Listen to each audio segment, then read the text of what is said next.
Ողջույն սիրելիներ, Աստված մեր իրական հարստությունն է։ Այսօրվա ավետարանական հատվածից մենք հասկանում ենք, թե որքան լուսավոր և մեծ է Աստված, որքան խավար և փոքր ու չնչին է հարստությունը։ Եվ Հիսուս մտել էր Երիքով ու շրջում էր։ Եվ ահա մի մարդ Զաքեոս անունով, որ մաքսապետ էր և մեծահարուստ, ուզում էր տեսնել, թե ով է Հիսուս, բայց բազմության պատճառով չէր կարողանում, որովհետև կարճահասակ էր։ Եվ առաջ վազելով բարձրացավ ժանտաթզենու վրա, որպեսզի տեսնի նրան, որովհետև նա հենց այդ տեղով էր անցնելու։ Երբ այդտեղ եկավ, Հիսուս վեր նայեց և ասաց. «Զաքեոս, շտապ իջիր այդտեղից, որովհետև այսօր պետք է, որ ես քո տանը գիշերեմ»։ Զաքեոսը շտապեց, իջավ և նրան ընդունեց ուրախությամբ։ Երբ այս ամենքը տեսան, տրտնջում էին և ասում, թե մեղավոր մարդու մոտ մտավ գիշերելու։ Իսկ Զաքեոսը եկավ, կանգնեց ու ասաց Տիրոջը. «Տեր, ահա իմ ինչքերի կեսը կտամ աղքատներին, և եթե որևէ մեկին զրկել եմ, քառապատիկ կհատուցեմ»։ Եվ Հիսուս նրան ասաց. «Այսօր այս տան համար փրկություն եղավ,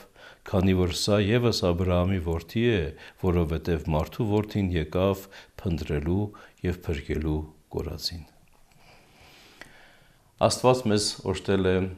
հետաքրքիր հատկություններով, կարողություններով, որոնք մեզ առաջնորդում են դեպի բարին, դեպի աստվածայինը։ Նրանք էությամբ բարի են, մինչդեռ մեղքի պատճառով չարացել են և մարդուն դեպի չարն են տանում։ Սերը դարձել է անողորմություն, հեզությունը դարձել է հպարտություն կամ բարկություն և այլն, որով մենք չենք կարողանում մեզ համար բարին և արժանին ընտրել։ Իրական երջանկությունը Աստված ինքն է, իրական հարստությունը Աստված ինքն է։ Զաքեոսը, թեպետ մեծահարուստ էր, սակայն իր հարստության հետ համեմատած Աստծո հարստությունը, Աստծուն տեսավ ավելի գերազանց, ուստի հեշտությամբ հրաժարվեց իր հարստությունից։ Տեսեք ինչ է ասում. «Իմ ունեցվածքի կեսը կտամ աղքատներին, և ում զրկեցի, քառապատիկը կհատուցեմ»։ Այսինքն ամբողջովին աղքատացավ, սակայն նաև ամբողջությամբ, էությամբ հարստացավ իր համար, մեզ բոլորիս համար, աղքատացած մեծահարուստով, այսինքն Աստծով։ Աստված անմիտ է կոչում նրանց,